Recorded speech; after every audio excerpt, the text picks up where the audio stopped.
Hi everybody. I know it's been like 2 weeks since I've been on here, and I apologize for that. But a lot of you guys understand that what I was going through, what I'm still going through, is just very difficult. And I understand that I have shared so much with you guys on this journey. I mean, everything. And when this happened, I could barely talk to my family about it, much less get on here and make a video. That video I did make was hard enough not to just burst into tears and cry through the whole thing. It's been 2 weeks since the miscarriage, or since I should say when we found out our baby's heart just stopped. And what really sucked, it was on our anniversary.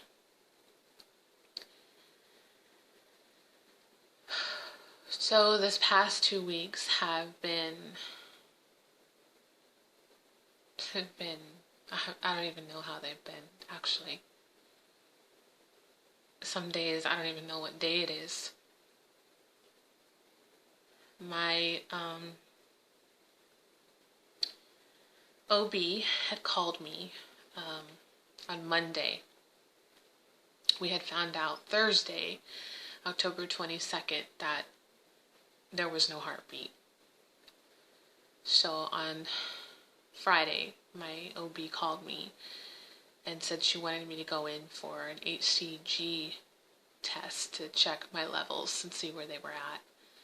So I did that, and I got the results back on Monday because, of course, it was the weekend.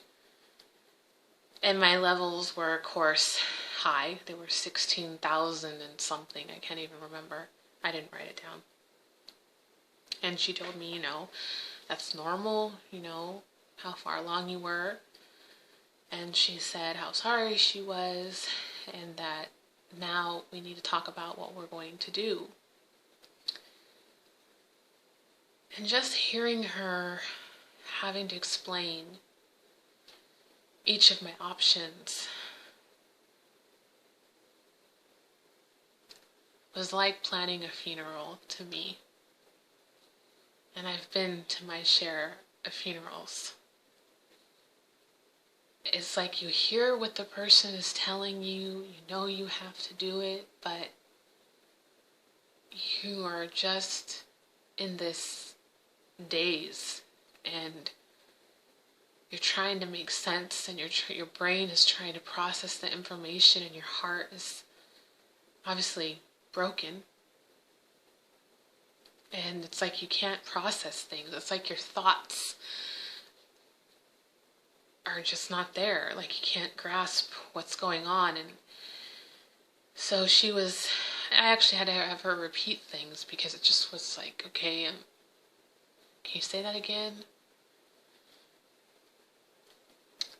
And for a lot of you who've never been through a miscarriage, there are different ways that you have to go through it. One is naturally, meaning that you just wait for your body to do what it's supposed to do, what it's designed to do, but you don't know when it's going to happen, when it's going to start. It could be a week, it could be 2 weeks, it could be 3 weeks, you just don't know. Or you can take pills. These little pills that you can take that pretty much make you have a miscarriage. And these pills are designed to abort the pregnancy. Or 3, you can have a D&C, which is pretty much you go to the hospital, you get put to sleep, and they go in and they do what they've got to do and take everything out that needs to be out, and you can pretty much go home in a couple of hours. And it's done and over with. I knew right off the bat I didn't want a D&C because I have had a surgery removing my polyps. Have been put under a couple of times, and I just don't like it. Unless it's medically necessary, I dread having to go down that road. I decided to take the Zyotech. That's the name of the medication. And my doctor prescribed me to take it vaginally instead of orally. It's less harmful for your digestive system when you take it vaginally. And she said, okay, I will call that in for you. I'm going to call in 8 tablets, so 4 you're going to take on today, and the next 4 in 24 hours, which would be Tuesday. So my husband picked up the prescription, and I was still a little bit in denial, to hear my HCG level being so high. And I've always dreamed of hearing that number, hoping, it would raise and raise and get higher and higher. And here I am at 16,000 and something. And now I have to take these little pills to get rid of everything that we have worked so hard for. And I knew that everything was happening, and I couldn't stop it, and I knew it was going to happen either way, but it was really hard mentally to prepare yourself to take the medicine and just wait for something to happen that you've never gone through before. You're scared, you're nervous, you hear of all the horror stories, you read about them, and you're preparing for the worst. So my husband came home, he gave me the pills, and I just was so chicken. I just couldn't even open the bottle to get the pills out. And so I stepped away for a little while and just thought about things, and then I came back an hour later and decided, I need to get it over with, I need to do this. And so I did, and probably about 45 minutes later, the cramps started to happen, the back pain. They weren't like I needed a high painkiller. I took ibuprofen, but they were just really, really severe, really bad cramps and bad backache, and I used a heating pad. And immediately things started to happen, and but it wasn't as bad as everybody said it was, which was a great thing. But I noticed that some of the pills did not dissolve correctly. And I know this is a lot of information. Maybe some of you don't want to hear it. So if you don't want to hear the too much, just fast forward. But some of the pills did not dissolve, and some of them fell out. And I was like, oh my gosh, just, all of them are supposed to stay. What do I do now? So after Monday night, and I got through the night, and at night it was really rough because the pain was just happening. It wasn't steady, but it was coming and going and coming and going. So I had a really bad night's sleep. And then Tuesday came, and I took the second set of pills. Again, cramping, back pain, just bloating kind of feeling. Again, a lot of the pills did not stay, and I was so upset about that. But things were happening, I was expelling things that I thought, were supposed to happen. And Wednesday came,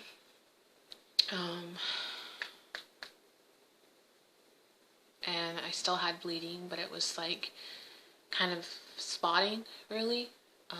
Thursday, still had bleeding, but again, just spotting. And then Friday, I had a doctor's appointment with my IVF coordinator, who had finally come back into town on that Tuesday. So this was my first appointment with my doctor since my 6-week appointment with her. And I was really scared and nervous to go to that appointment because I didn't want her to tell me that everything was still there and, you know, nothing happened. And I was just worried. So we went to the appointment on Halloween.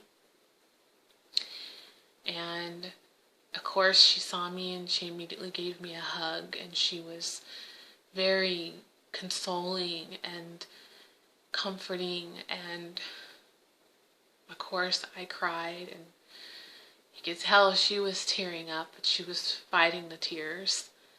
And she just says, "I just can't believe this happened." And I told her, "Neither can I." And so she began to tell me how sorry she was for the other doctor's behavior, and how sad she was that she wasn't my doctor that day, and that I shouldn't have been told what I was told. And she says, "I wish I could go back and change things." And that she had a talk with that doctor, and that made me feel good, that she acknowledged the complaint that I had and that she didn't brush it off, you know, because that is her partner in their office. You know, there's just 2 doctors in my office, and the doctor who I'm complaining about is the head physician. That's his practice. And the facility is named after him, for crying out loud. And here I am making a complaint about this world-renowned doctor whose bedside manner is horrible. And she actually listened to me, and she actually agreed with me, and she didn't dismiss what I had to say, and she really made me feel like she understood where I was coming from, and I had every right to feel the way I did. And so that went really good. I began to tell her what happened when I took the pills, and she goes, "Well, let me do the ultrasound on you, see what's going on." And when she performed the ultrasound, she seen on the monitor that I had not passed everything that I should have. And she's seen that looked like something like I can't even say it. The sac. And she knew that that's what it was, but it was not what it was when we looked at it. When I found no heartbeat, like everything was distorted and everything was broken down already, and things were already happening naturally in my body. And she said my lining was still very thick, and she believes that I didn't go through the miscarriage yet. And I was devastated to hear that, because for you ladies who have gone through this, it is torture to go through, and plus having that added drawing it out really messes with you. And I told her, "Great, you know, what are we going to do now?" And she says, "Well, I can schedule you for a DNC on Tuesday." And this was Friday when I was seeing her. I can give you another round of the Zyotech, go home, see what's going to happen, and I can see you here on Monday and give you another ultrasound before we do the DNC. Or I can send you home with no medication, just see what your body does, and then still come in Monday and I can check you out, and then we can do the DNC on Tuesday. She was very, very compassionate, very understanding, like I said. And while I was thinking about what I wanted to do, we went into her office after I did the ultrasound, and we talked for like 2 hours just about everything and what could have happened. Everything that we did was correct. Every test that she ran on me before the transfer was perfect. My lining was perfect. Everything was great. Everything is right where it should have been. She did say that she was going to have me take the test that checks your lining with water, and I forgot what the test is called. It's not the HCG that checks your tubes, but it's the one that checks your lining, and they put water into your cervix and they make sure there's no abnormalities in there. I'm going to get that test done. She does not want to run any more blood panel on me because she just ran that blood panel on me last month. And there was nothing wrong. I didn't have any blood clot disorder. I didn't have, any of the other things that they look out for. My thyroid is fine. I'm not diabetic. Everything is good. So she did say that she did want to put me on, for the next round, she wants to put me on a blood thinner, which I was a little bit nervous about because I've never been on a blood thinner before. She said the reason why she thinks that she wants to put me on that is because there have been patients that have come to her before with repeated miscarriages. She has tested their blood and they have come up negative for having the blood clotting disorder. But when she put them on a blood thinner, they had successful pregnancies, had their babies, and their babies were healthy. She said, I'm just going to do this as a precaution. I'll start you on it the day after transfer. And she said that, it doesn't hurt to give it a try. She did say that since I hadn't passed everything, that if she performed a D&C on me, that she could do a test, a genetic testing on the tissue of the gestational sac that would give them information if it was a chromosomal problem with the baby. Or if I had passed it at home, I could put it in a collection cup, take it to her office on Monday, and she would send it to the lab and they could tell me. She said the test is basically a peace of mind for me and Jerett, but the test could come back that there was nothing wrong. And she said if it does come back that there's something wrong genetically with the baby, that doesn't mean that the embryos that we have in cryo-freeze, that there's something wrong with them. The only way to find out if those are healthy and if there's nothing chromosomally wrong is to get those checked. Well, I don't have $5,000 laying around to get those checked. Everything costs money. Nothing's free in this world, and insurance does not cover anything that has to do with chromosomes, checking your chromosomes, nothing. My insurance will not pay for it. Good old Blue Cross Blue Shields is my insurance, by the way. And they wanted to charge me $580 to get the genetic testing done on the tissue sample that they would send to the lab if I wanted to get that test done. Me and my husband said, no, we're not going to do that because honestly, it isn't going to tell us if it's going to happen again. It isn't going to tell us if there's something wrong with the embryos we have frozen. It's basically going to tell us what's happening to the one that we lost, which is wonderful. It's great, but I can't afford it. I can't afford to just waste money like that. I can't. So I told her I couldn't do it, and she understood, and she said that that was fine with her. She also talked about us trying again, what would happen, how the frozen embryo transfer would work, what the statistics were. She said that in her professional opinion, a lot of times that the frozen ones do work better, but in her office that they practice both, the 3-day transfer and the 5-day transfer. And she said that the embryos that I had on the 3-day transfer were supreme. They were top-notch. And there was no reason to freeze them and then do a 5-day transfer. She also then told me that when I do decide to try again and we're ready, that we have 3 embryos that are left and they're all frozen together, which I didn't know. I thought they were frozen separately. She says the embryologist froze them together because 2 are really great and 1 is okay.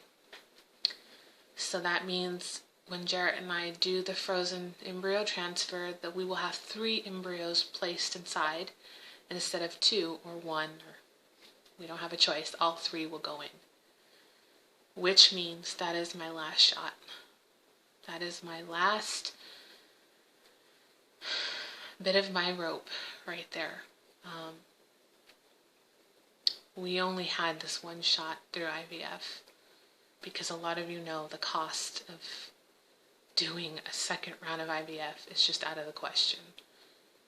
It is way too expensive to go through it, much less one time than 2 or 3 times. And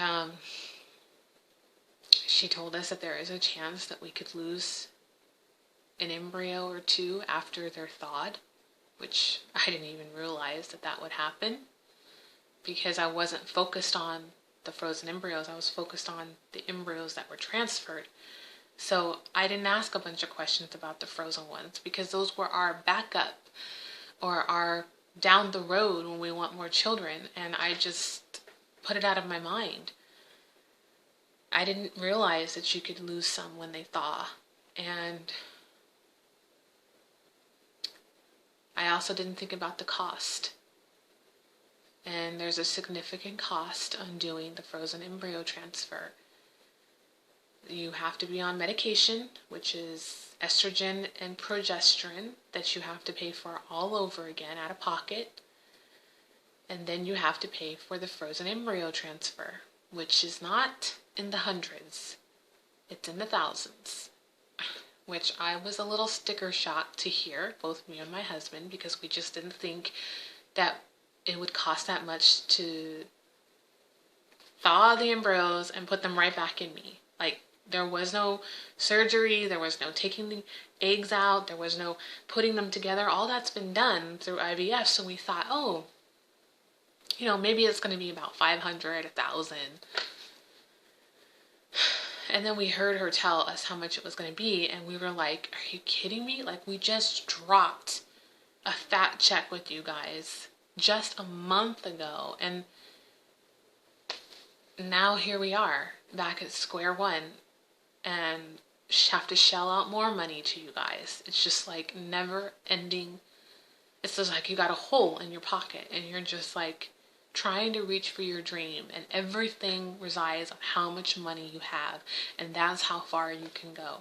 You don't have the money, then you don't have your dreams come true. That's simple as that. Of course, I have to wait at least 2 months before I can try again.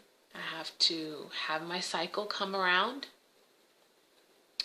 Then I have to be put on a month of birth control so they can monitor my cycle. And then we can try again. So here we are in November. I haven't had the miscarriage fully. And it's just every day is going by in November. And I'm thinking I'm going to lose November. And I'm not going to be able to try again until maybe February. Which is fine because I know there's nothing I can do that's out of my control. And I just have to just deal with it. And this would be a good time for me to heal and for me to bounce back, get myself back into shape, because I have gained weight starting this whole process. I just want to feel good again. Not to say that I've just let myself go, but everything was on baby. Every ounce of my day was trying to be healthy and trying to eat right and trying to not lift anything heavy, not to do anything that was overactive, and protecting myself because I was this vessel for this baby, and a lot of sacrifice went into that, and now it's just gone. It's just gone. And I just look in the mirror and I think, why? Like, why did this have to happen? And I know I'm never going to get the answer. And I understand a lot of you out there will say, you're going to be okay. Your baby's in heaven. And I understand that. But just like when anybody loses somebody, you are selfish in a way. You're selfish because you want them here. You don't want them there in heaven. You want them here. You want to see them. You want to hold them. You want to have a life with them. And then they're just gone. And everybody around you wants to console you and wants to make you feel like everything's all right. And bless their hearts, they're doing the best that they can do. But this is something that I have to go through. This is something that I have to bring myself out of. And only me, myself, and I can do that. It's just me and my husband. That's it. While we're going through this, everybody else's life has to carry on. And in the month of November, there's so much going on for us. There's so many events that are happening. My sister is getting married on the 23rd. Thanksgiving, I have 2 birthday parties to go to this month. And then you've got December, and you've got my birthday, and you've got Christmas and New Year's, and it's just like, I can't even think about those things because I'm just not in the mood to be happy right now. I'm just sad. And I was so looking forward to the holidays this year, being pregnant. And Jerett and I had so many things planned, and starting our nursery, and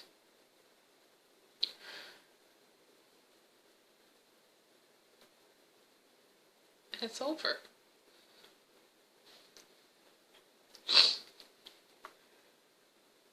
And you mourn the loss of that, and you mourn the hopes and the dreams of what that would have been like, of what our baby would have been like. And was it a boy or was it a girl? And I had a due date. And I heard our baby's heartbeat, and now it's just so empty. My heart is just so empty. And I'm just trying every day to get through this, to go on, to fight this stupid infertility, to pray every day, to not let hate get into my heart, because that can easily happen. You start playing the blame game. You blame everything. You blame yourself, you blame the doctors, you blame the medicine, you blame, did I do this, did I do that, did I pick this up wrong, did I, it's normal to feel like that. But I know at the same time that it isn't healthy. It's a part of the coping process, but also you have to learn, when is enough, and when you can move on and be happy again. For everybody, it's different. Some people can bounce back really fast, and sometimes others, it takes a while. And for me, it's going to take a while, because this was just a low blow. And I know I've had a miscarriage before. This is my second. My first miscarriage, I don't even know how far along I was. I got the positive pregnancy after doing 2 rounds of Clomid with my OBGYN, who I don't have anymore. And I teed on the stick and got a positive, and it was real faint.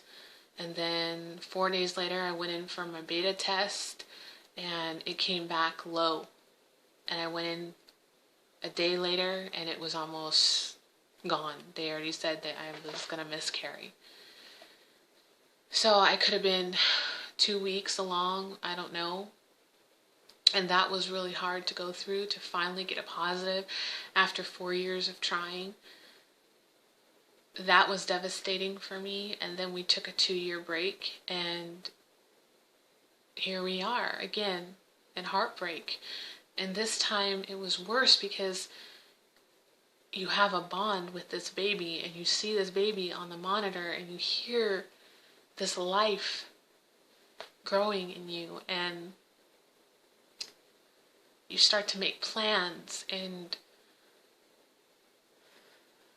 now those plans aren't going to happen, and that's why it's taken me a longer time for me to get over this. And I know it's only been 2 weeks, but it feels like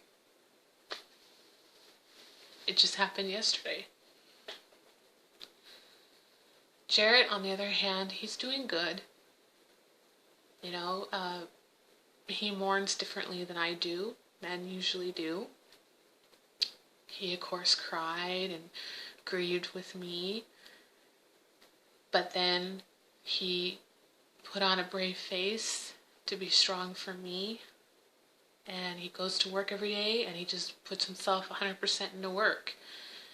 And somehow he doesn't get to think about it like I do. I'm at home, and I get to think about it, and he gets that break. And so I am happy for that, because he doesn't have to deal with it as much as I do. But at the same time, like when I'm breaking down, you know, he wants me to be happy and smile, and I just can't, because it's still so fresh in my mind. And not only emotionally do I have to go through it, but I have to go through it physically losing our baby, and then it not happening the way it's supposed to happen, and it's being dragged out. So I took my beta test on Monday this week, and it was 1980. Then I took my beta test this Thursday, and my nurse just called me and told me it was at 1430. So it's gone down, and they were only a couple of days from each other. So I have to take another blood test on Wednesday this week coming up. And if it's gone down significantly, that's great. If it hasn't, it's just going down slow, then I'm going to have to do the D&C, which is something I'm praying that I don't have to do. I pray that everything happened the way it was supposed to happen. And over the last weekend, when the doctor sent me home, my IVF doctor, she told me that, you know, I could pass it on that weekend, and I believe I did. I did pass large amounts of tissue that I've never seen before come out of my body, and I know that that was it. So I took that sample into her on Monday, and she looked at it, and she said that looks like what it is, but it's hard to tell because everything has been broken down. She wouldn't know unless she sent it off to get it tested. But she went in for the ultrasound, and she didn't see anymore the gestational, I can't even see that, the sac. I get all tongue twisted when I say that word for some reason. It's like my brain can't even function. I used to be able to say it all the time. But it seems like now, it's like I can't even think sometimes. So I'm sorry about that. But she believes that I did pass it, but she's just not sure. We're like on the fence. And when she looked in there, there's things in there, but they're hard to make out. And they can be like blood clots and other things. And so that's where I am right now. I'm in limbo. And at least the HCG is coming down, but it's just coming down a little slower than what she likes. And I just pray I don't have to do the D&C. I don't want to have to do it. As like I said, as far as trying again, yes, we're going to try again, but it's probably not going to be until next year. February, March, you know, the latest March. But also I'm just scared as hell because everything's riding on this last chance. And I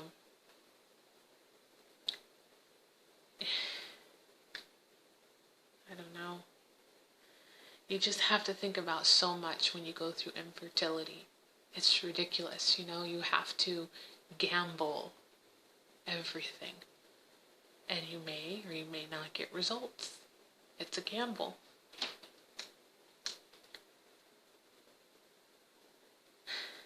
So that's my update for you right now, ladies. And just thank you for being here for me and my husband. And I will hope to update you soon. I wish I could hug all of you for all the wonderful things that you've done for us. Thank you.